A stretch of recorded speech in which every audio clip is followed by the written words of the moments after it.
I want you to think about something for a second. The ground right under your feet, it feels solid, doesn't it? Stable, unmoving. But here's the thing, it's not. Not even a little bit. What if I told you that right now, as you're sitting there, you are hurtling through the vastness of space at 30 kilometers per second?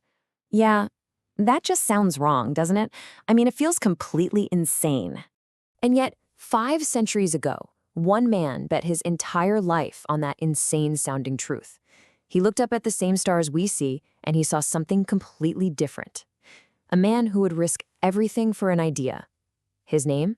Nicolaus Copernicus, the man who, as they say, stopped the sun and moved the earth. So to really get this, we have to go back in time. Picture this, a remote, freezing cold town in Poland called Frombork.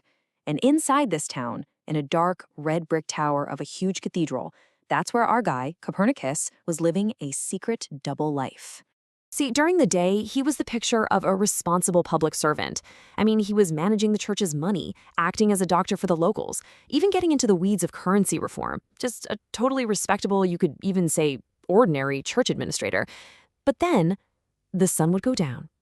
And while everyone else was asleep, this quiet official would climb up into that cold tower and transform. He became an observer of the cosmos, and up there, in the dark, he was secretly brewing a storm that was going to completely shatter the world as everyone knew it. And you really have to understand just how radical, how dangerous his little nighttime hobby was. See, in his time, you didn't question the universe. There was one single, absolute truth about how everything worked. And that truth was simple. Earth is the center of everything. Period. It doesn't move. Everything, the sun, the moon, all the stars and planets, they all revolved around us. And look, this wasn't just some scientific theory from guys like Aristotle. No, this was God's design. It was proof that humanity was special, the whole point of creation. To question it wasn't just bad science, it was challenging God himself. But here's the thing. Up in his tower, Copernicus kept seeing things that just didn't fit. The official model, the geocentric model, it was ugly. It was messy. Like, to explain why Mars sometimes looks like it's going backwards in the sky, astronomers had to invent these crazy, complicated loop-the-loops for its orbit. It was a mess. So Copernicus started thinking a dangerous thought. What if the reason the math is so ugly is because the idea itself is just wrong?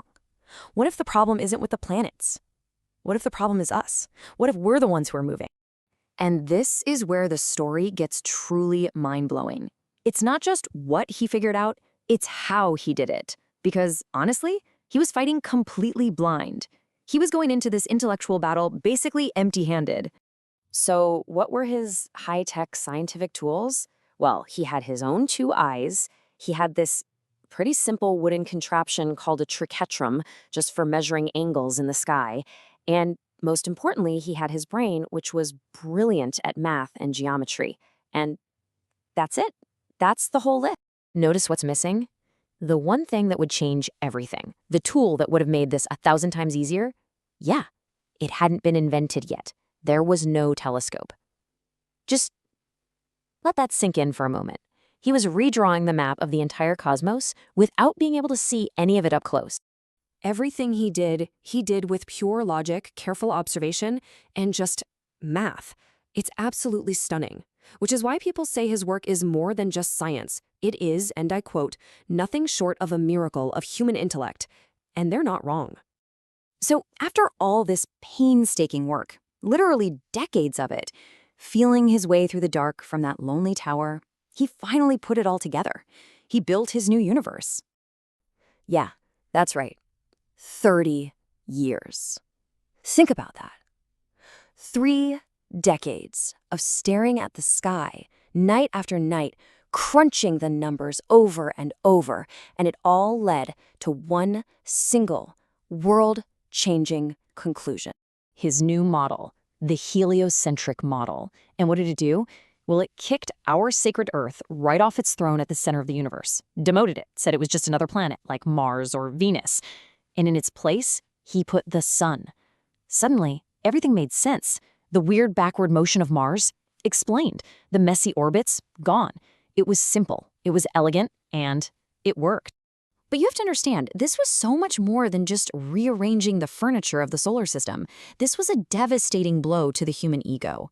It meant we weren't the stars of the show anymore. We weren't the center of God's attention. We were just living on a random planet in the suburbs of the universe, hurtling through space.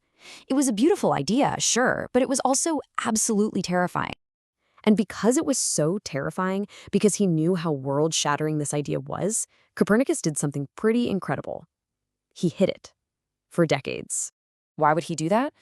Well, he was terrified of two things. First, he was scared of being laughed at. He didn't want to be seen as some crackpot with crazy ideas. But the second fear was much, much bigger. He was afraid the church would brand him a heretic. And in those days, that was no joke. So he just sat on his masterpiece, keeping it locked away.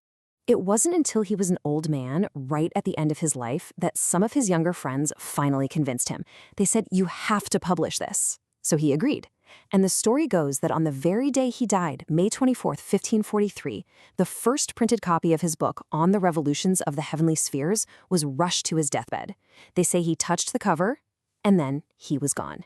He gave his truth to the world at the exact moment he was leaving it. Now, his book didn't exactly explode onto the scene. In fact, for a while, it was pretty quiet. And then the church eventually banned it. But that's the thing about a powerful idea. It's like a spark. Once it's lit, you can try to stamp it out, but you can't ever truly kill it. Copernicus had just pushed over the first domino. And you can see that domino effect right here. A few decades later, Johannes Kepler took his ideas and made them even better. Then along comes Galileo with his brand new telescope, and for the first time, he could actually see the proof that Copernicus was right. And finally, Isaac Newton comes along and explains the why behind it all with the concept of gravity. It all started with that one lonely thought in a cold Polish tower. So, next time you're outside on a clear night and you look up, think about Copernicus. He's the one who took humanity from being the center of a small, comfortable little universe and showed us our true place, on a tiny little planet in an unbelievably vast sea of stars. It's a humbling thought, but it's also incredible, right? He taught us that even though we're small, we are soaring through that sea of stars. And that really leaves us with one last big question. The biggest lesson from Copernicus isn't about planets, is it? It's about truth. He proved that something everyone believed, something that felt like obvious common sense for centuries, could be completely and totally wrong. And that makes you wonder, doesn't it? What is the solid ground we're standing on today that's actually an illusion? What's the next earth-shattering idea that's out there, just waiting to move our world?